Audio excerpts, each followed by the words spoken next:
Samantala, 5 kawatan ang naaresto ng mga otoridad habang nagsasagawa ng clearing operation sa Marawi City. Nakuha sa mga ito ang mga mahahalagang bagay gaya ng alahas. Nagpaabot naman ng tulong sa mga apektado ng Marawi crisis ang aktres na si Angel Locsin. Si Jervis Manahan sa detalye. Tila bagong taon sa Marawi City dahil sa walang humpay na mga putok at pagsabog. Mas malakas ang nadinig namin ngayon na animoy mas papalapit pa sa Capitol. Ngunit sa gitna ng mga pangamba sa digmaan, may isa pang problema, ang looting o nakawan. Sa isang barangay, inabutan namin ang 5 lalaking iginapos matapos mahuling nagnanakaw sa barangay Raya Saduk. Nakuha sa kanila ang isang caliber 45, ammunition, mga cellphone at mga charger, mamahaling alahas, flash drive at pera. Suspetsya ng mga pulis, dumadaan sa makikitid na eskinita ang mga kawatan dahil hindi lahat taga Marawi. Ang iba, dumayo pa para magnakaw. Ito lang yung nagpapatunay na may mga sibilyan talaga na pumapasok sa mga kabahay-bahayan.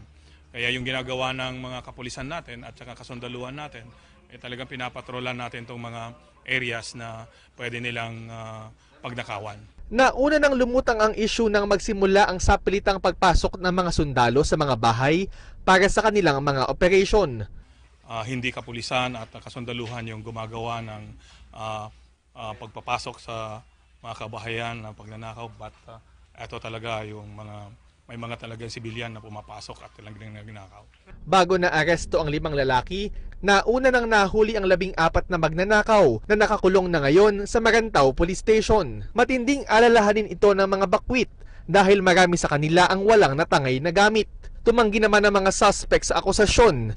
Mga taga-iligan daw sila na nagbabaka sakali lang para magtrabaho. Giit nila kanila talaga ang pera at tulad ng iba, naipit lamang sila sa giyera.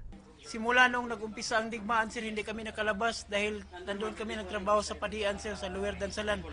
Paikot-ikot ang mga ISIS, sir, at mga armadong tao. Kaya natatakot kami, sir. Nagtatago kami ng bahay, sir.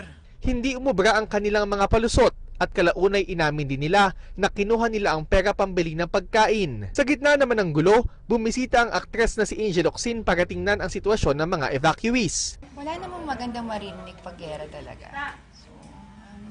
Sana matapos na to para makabalik na sila sa mga tahanan nila, makapagsimula. Ilang naman ang lagi kong naririnig na hinihingi ng mga tao. Yun lang naman. At para rin sa pamilya nag-aanti sa mga sundalo, diba, makauwi na sila sa pamilya nila. Mga tao sa Marawi, makauwi na sa mga tahanan nila. Bagamat sinisimulan na ang rehabilitation, ghost city pa rin sa loob ng Marawi. Sarado ang mga bahay at may mga sasakyang hindi na nailikas pa. Mahigit 2 linggo mula nang magsimula ang bakbakan, tila inabandona na ang buong Marawi City. Pero pagtitiyak ng mga opisyal, hindi magtatagal, matatapos din ng digmaan at muling maibabalik ang kapayapaan. Para sa bayan, Jervis Manahan, Marawi City.